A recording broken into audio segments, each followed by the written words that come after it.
Hello students, welcome back in my class. आज again एक और इंटरेस्टिंग टॉपिक लेकर मैं आई हूं जो कि है rate law and specific rate of reaction.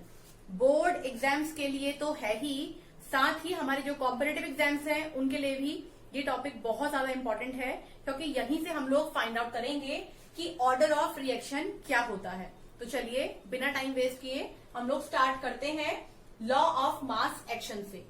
Law of mass action को हम लोगों ने प्रीवियस क्लास में पढ़ा था, जहां पर हम लोगों ने बात की थी कि लॉ ऑफ मास एक्शन यानी कि रेट ऑफ रिएक्शन को जो डिनोट करता है लॉ, वो डायरेक्टली प्रोपोर्शनल रहता है कि हम लोगों ने कंसंट्रेशन क्या लिया है रिएक्टेंट के लिए। तो एक बार डेफिनेशन पढ़ लेते हैं।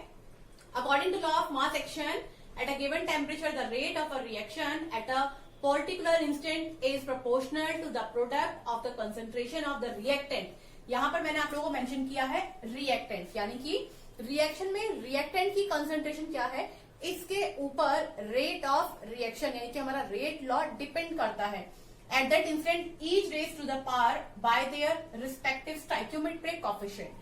स्टाइक्योमेट्रिक कोफिशिएंट से हमारे यहाँ पर मतलब है कि मोल्स कितने लेके चल रहे हैं हम लोग उस रिएक्शन के अंदर रिएक्टेंट के लिए। तो इसको मैं आप लोगों को प्रैक्टिकली समझाने की कोशिश करती हूँ। हम लोगों ने यहाँ पर एक जनरल रिएक्शन ली है, small A capital A small B capital B gives out, हम लोगों को मिला है प्रोडक्ट। हम लोग यहाँ पर प्रोडक्ट को वैल्यू नहीं कर रहे हैं, क्योंकि हम लोगों ने अभी बोला कि law of mass action reactant dependent है।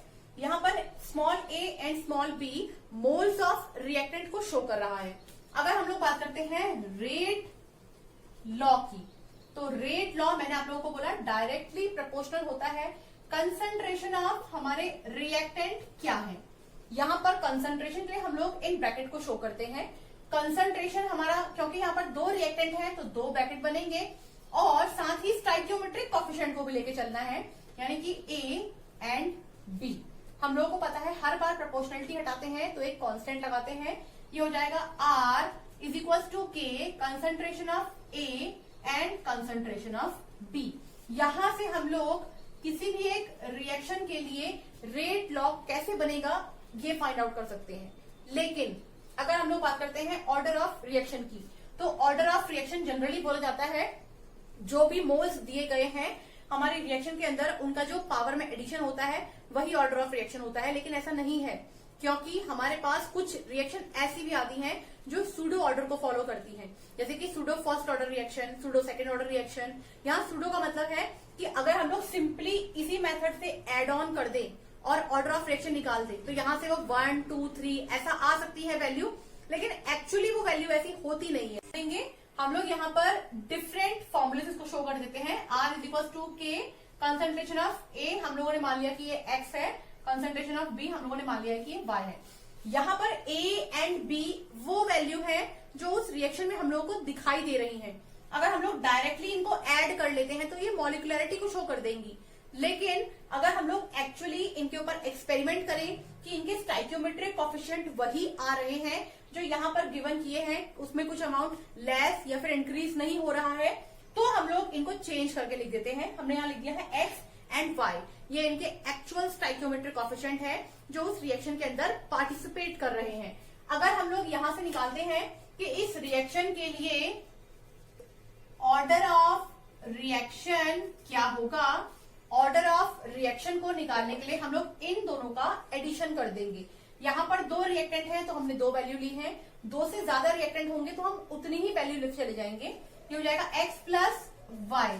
तो ऑर्डर ऑफ रिएक्शन निकालने के लिए हम लोगों ने रिएक्शन के अंदर जो पावर यूज की थी और उसको हम लोगों ने प्रैक्टिकली वर्क करा के देखा कि क्या वही उनके स्टाइक्योमेट्रिक कोफिशिएंट है, तो हम लोग उनको ऐड करेंगे, रेदर देन हम लोग जो रिएक्शन में गिवन किए हैं मॉलिक्यूल्स के मोल्स उनको ऐड कर दें, क्योंकि इससे हमारे पास मॉलिक्युलरिटी तो आ जाएगी, लेकिन एक्चुअल ऑर्डर ऑफ रिएक्शन, ये रिएक्शन किस ऑर्डर की है ये फाइंड आउट नहीं हो पाएगा। ये बात की है हम लोगों ने रेट लॉ की। इसके ऊपर हम लोग कुछ एग्जांपल्स को शो करके देखते हैं। बात करते हैं हमारे फर्स्ट एग्जांपल की, जो कि है reaction of bromine ion with hydrogen peroxide in acidic medium. Reaction देख लेते हैं। H2O2 plus 2 Br negative plus H positive gives out Br2 plus 2 H2O। तो अगर हम लोग इस रिएक्शन के लिए रेट ऑफ रिएक्शन को लिखना चाहें तो R is equal to K concentration of reactant. 3 reactant है हमारे पास यहाँ पर, H2O2 है, Br नेगेटिव है एंड H पॉजिटिव है। अगर हम लोग सिर्फ इस रिएक्शन को देख करके रेट ऑर्डर लिखते हैं तो यहाँ पर हमें पावर में 2 भी लिखना पड़ेगा, क्योंकि हम लोग को यहाँ पर रिएक्शन में 2 गिवन है। तो अगर हम लोग बात करें रेट ऑफ लॉ की, यानी कि रेट लॉ की, तो रेट लॉ इस रिएक्शन को सिर्फ देखने से हमको ये फाइंड आउट हो रहा है, लेकिन नहीं, एक्चुअल में ये इसका रेट लॉ नहीं है। यहाँ पर रेट लॉ होता है R is equal to K concentration of H2O2, concentration of Br negative, concentration of H positive. ये एक्चुअल रेट लॉ है हमारे इस रिएक्शन के लिए। तो यहां से आप लोगों को देखिएगा कि किस तरीके से फर्क आ जाता है हमारे प्रैक्टिकल यानी कि ऑब्जर्व वैल्यू में एंड कैलकुलेटेड वैल्यू में। नेक्स्ट एग्जांपल की बात करते हैं, reaction between NO2 and F2। अगर हम लोग बात करते हैं यहाँ पर रेट लॉ की, तो rate R is equal to K concentration of reactant यानी कि NO2 की पावर 2, क्योंकि यहाँ पर 2 लिखा हुआ है, कंसंट्रेशन ऑफ F2। यहां से रेट लॉ ये निकल कर आ रहा है। एक्चुअली इसका रेट लॉ ये नहीं होता है जो यहाँ पर दिखाई दे रहा है। इसका रेट होता है R equal to K concentration of NO2 and concentration of F2। ये इसका एक्चुअल रेट है। वहीं अगर बात करते हैं हम लोग हमारे थर्ड रिएक्शन की, यहाँ से R की वैल्यू निकल के आएगी के कंसंट्रेशन ऑफ H2O2 की पावर 2, क्योंकि यहाँ पर 2 लिखा हुआ है, लेकिन इसका एक्चुअल रेट आता है R is equal to K concentration of H2O2। तो यहां से आप लोगों ने एग्जांपल्स की हेल्प से देखा कि जो हम लोगों को रिएक्शन दी गई है उसमें जितने मोल्स हम लोग को गिवन है हमारे रिएक्टेंट के, वो एक्चुअली उतना ही वर्क कर रहे हैं, ऐसा जरूरी नहीं है। इसीलिए observe value and calculated value में फर्क आ जाता है। यहीं पर डिफरेंस आता है मॉलिक्यूलैरिटी एंड ऑर्डर ऑफ रिएक्शन के अंदर। अगर हम लोग पहले एग्जांपल की बात करते तो यहां से जनरली अगर हम लोग ऑर्डर निकालना चाहते तो 2 + 1 + 1 यानी कि 4 ऑर्डर आता 4, जबकि ऐसा नहीं है। यहाँ बात करते 2 और 1 आता 3, जबकि ये सही नहीं है। ऐसे यहाँ आता 2 और ये भी सही नहीं है। तो इससे आप लोगों को कंफर्म हो जाएगा कि अगर हम लोग बात करते हैं ऑर्डर ऑफ रिएक्शन की, तो उसके लिए हम लोगों को जो ऑब्जर्व वैल्यू है और जो कैलकुलेटेड वैल्यू है उनको बहुत ध्यान से देखना पड़ता है, वरना हम लोग सही ऑर्डर ऑफ रिएक्शन को फाइंड आउट नहीं कर पाएंगे। अब हम लोग इस टॉपिक के ऊपर एक न्यूमेरिकल देख लेते हैं। अगर हम लोग बात करते हैं हमारे न्यूमेरिकल की, हम लोगों को इक्वेशन दी है 2A + 2B gives out C + D। ये हमारी रिएक्शन है। इसके लिए हम लोग को कंसंट्रेशन ऑफ A की वैल्यू गिवन की है, B की वैल्यू गिवन की है और रेट वैल्यू गिवन की है। हमें यहां से निकालना है कि ऑर्डर ऑफ रिएक्शन क्या है। सबसे पहले हम लोग इन रिएक्शन के लिए रेट लॉ फाइंड आउट कर लेते हैं कि क्या होगा। तो पहली रिएक्शन के लिए रेट लॉ दिया है 3 × 10⁻² is equal to concentration of A 0.10। हम लोग यहाँ पर मोल्स दिए हैं 2, इनको यूज नहीं करेंगे क्योंकि हम लोगों को एग्जैक्ट वैल्यू क्या है यही फाइंड आउट करना है। कंसंट्रेशन ऑफ B की वैल्यू है 0.20, इसको हम लोग मान लेते हैं Q। ये हो जाएगी हमारी क्वेश्चन नंबर 1, ये हो जाएगा K। नेक्स्ट बात करते हैं 3.6 10⁻³ is equal to K concentration of 0.30 P concentration of 0.40 Q, equation number 2।